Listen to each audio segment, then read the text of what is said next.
Jarang kena peluk tapi tak apa. You tahu ke tak ada satu doa, satu amalan yang tinggi dalam agama ni juga. Kalau nak tahu kata nak, saya nak tahu. Nak tahu apa dia?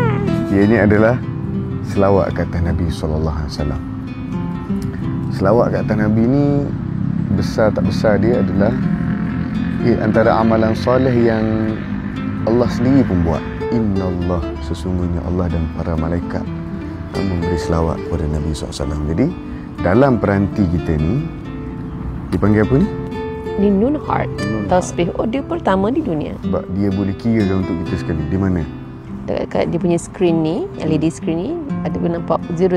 So up to 1000 counting. Dengan adanya selawat dan salam kita banyak dalam peranti ni, insya-Allah Allah akan mudahkanlah hidup orang apabila mengikuti satu amalan yang Allah SWT juga buat. Tapi banyak orang tak tahu macam nak pakai tasbih audio ni. Macam mana kan? Sebenarnya dia ada 3 button yang penting lah kan.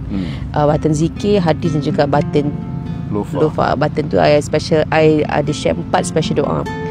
Kalau nak zikir, lepas tu kita nak guna counting ni, kita kena loop dulu, baru dia naik dia punya number tu. Kalau katalah kita dulu pakai tasbih audio yang kena tekan sendiri, satu kita kena tekan sambil kita berzikir. Kadang-kadang benda tu mengganggu, ada distraction sikit lah. Tapi kalau biasa buat mungkin tak ada gangguan. Dan yang bestnya ini adalah kita boleh ikut zikir, alunan zikir tu, dan kita tak perlu nak fikir berapa banyak dah, 100 ke 200 ke 300 ke, sebab dia dah buat siap-siap. Ni nampak macam mahal-mahal ke? Ini nampak macam mahal. Sebenarnya sekarang tengah ada promo, harga daripada 179 sekarang 79 sahaja. Dan dapat lagi free inai kalau beli satu free satu. Beli 2 free 2. Dapat free inai lagi. Cantik ni, 2 hadiah juga.